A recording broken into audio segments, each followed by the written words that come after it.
Hollywood, January 15, 1947.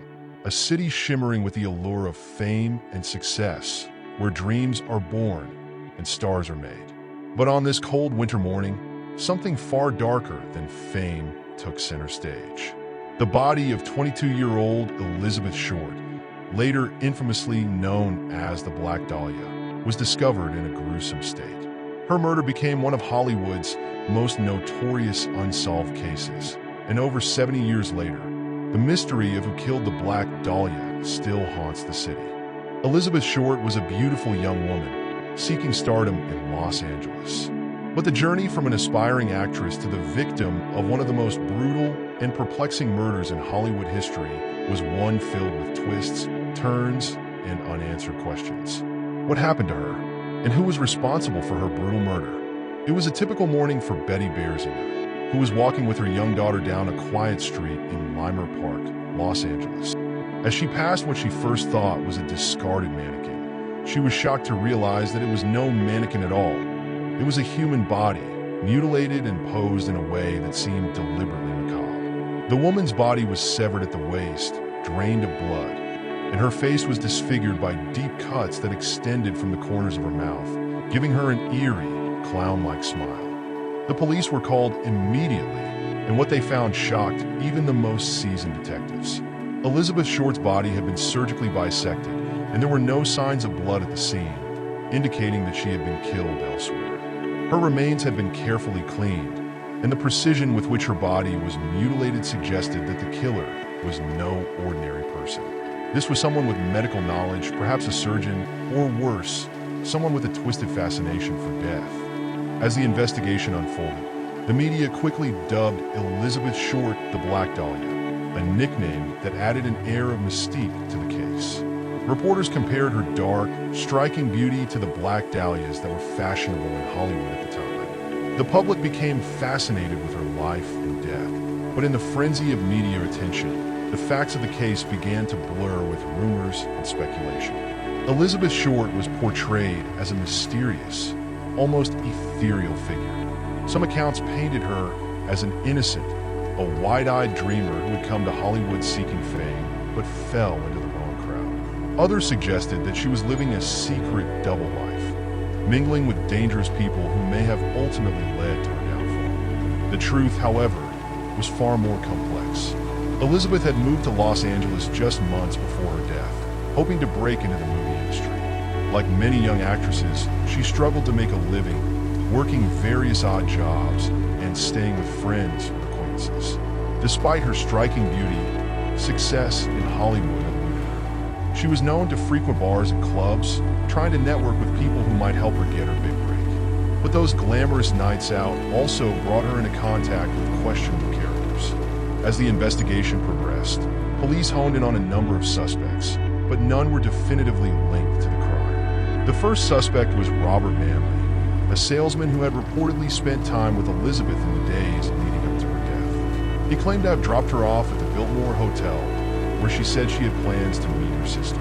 Manley passed a lie detector test and was eventually cleared of any involvement in the murder, but the cloud of suspicion over him never completely lifted. Another figure of interest was Mark Hansen, a nightclub owner who had housed Elizabeth for a short time.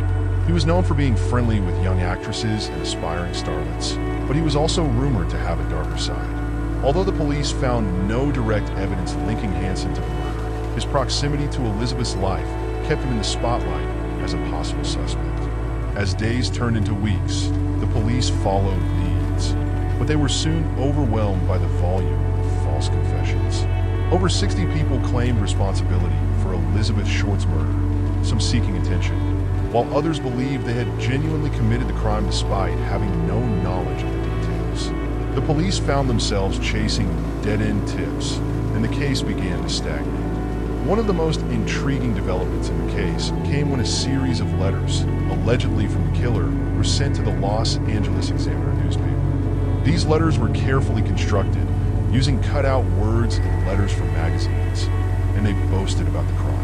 Some even contained items that belonged to Elizabeth, such as her birth certificate, photographs, and an address book. The killer seemed to revel in the media frenzy surrounding the case, enjoying the power he had over both the press and the police.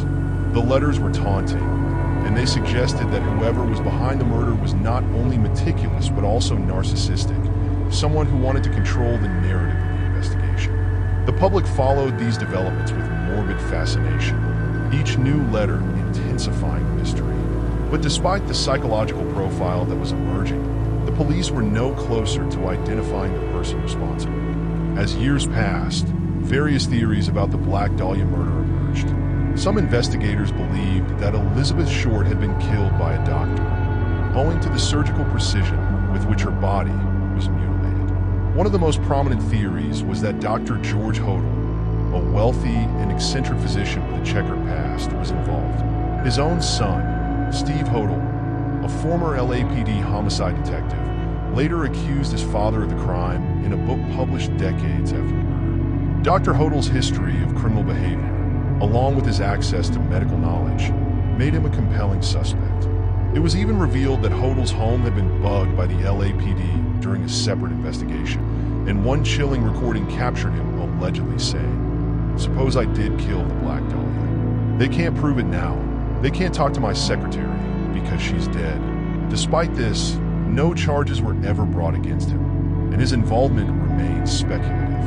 Other theories suggested that Elizabeth had been killed by a mobster or an underground figure with ties to Hollywood. Some speculated that her murder was part of a larger conspiracy involving corrupt police officers or influential Hollywood elites, though these claims have never been substantiated.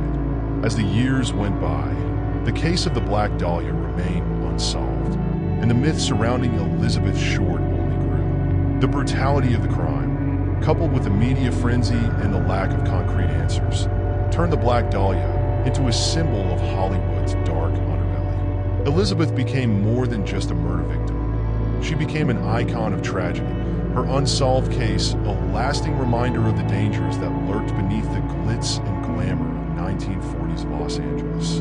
In the decades that followed, Elizabeth's story has been retold in books, movies, and television shows. The fascination with her life and death continues to captivate true crime enthusiasts, and her murder remains one of Hollywood's oldest and most chilling unsolved cases. The questions of who killed her, why, and how they managed to evade justice continue to echo through the corridors of history. More than 70 years have passed since ElizabethShort's body was found in that empty lot in Los Angeles, yet the Black Dahlia case remains unsolved. The theories are endless, and the suspects are many, but the truth remains elusive. What we do know is that ElizabethShort was a young woman with dreams of making it in Hollywood. She became famous, but not in the way she had hoped. Her tragic death left a mark not only on Hollywood, but on the nation as a whole, a haunting reminder of how easily dreams can turn into nightmares. The Black Dahlia smile, grotesquely carved into her face, serves as a chilling symbol of a mystery that may never be fully understood, forever shrouded in darkness.